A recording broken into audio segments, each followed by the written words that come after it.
I've been waiting a long time for this. Last week, one of the largest studies ever done into the health benefits of cycling was published, and the results were eye-opening. So get ready to rust your garage, dust off that bike.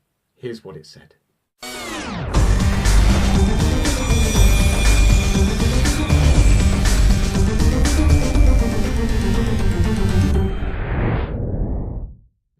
Anyone who watches these videos knows that I'm a big fan of cycling. It's been shown from a number of studies to have big health benefits, but there's still not been many really convincing publications into the real concrete health benefits. And last week I was really happy that a paper came along in the British Medical Journal. That's the BMJ for short, and it's a really highly respected scientific journal. So what exactly did they do in this paper? So they really looked at three main things, which was reduction in cancers, reduction in heart disease, and reduction in all-cause mortality. That's everything that killed you. They looked at a massive number of cyclists, 250,000 cyclists. Average age was about 50, and they picked and they screened for a large number of things called confounders, so that things that might get in the way of the result. It is an association study, so it didn't really look at the mechanisms behind it. So it was just looking for trends and association. Did people who cycle have more or less cancer, more or less heart disease, or did they live longer or less long? So they just looked at those things. They didn't actually look for the mechanical, the mechanisms behind it. That's for future studies. The results of those people who cycled, who commuted to work by bicycle, were astonishing, really. What they found was that there was almost a 50% reduction in cancers. There was almost the same again in heart disease, and almost a 40% drop in all-cause mortality.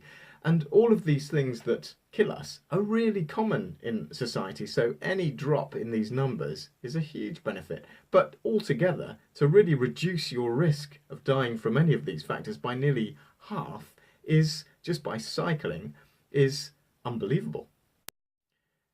And just to give some of these results real world perspective, to get those reductions of nearly half for cardiovascular disease, for reduction in cancers, and for all-cause mortality, you were really looking at 30 miles of cycling a week, which is doable.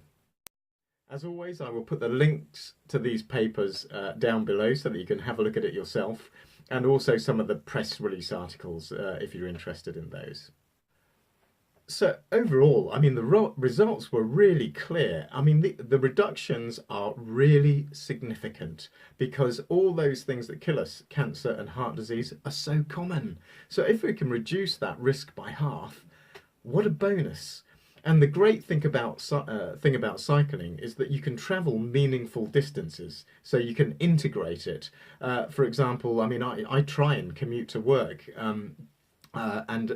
rather than take public transport, so I can fit it in. And if you can do that, I mean, that's a really efficient way of reducing your risk of all these diseases, and at the same time getting to work. So just to sum up, if you really needed any motivation to get on your bike, then this is it. It's been verified in a very good, well-respected journal. Over 250,000 participants were looked at, and the results were clear. And just from my personal opinion, for what it's worth, cycling is an excellent way to start exercising, because even if you're unfit, you can still travel meaningful distances on a bike. And of course, as you build up your fitness, you can go faster, quicker, and the sky's the limit to your fitness really on a bike as well. And it's low impact, so even people with bad joints can really have a crack. Bottom line is, anything or any of this data that can help us to stay functional and fit as we go on through life seems to be worth taking. And if the evidence is as clear-cut as it is here, then why not try and follow it? So once again, thanks for watching, and watch out for the next video.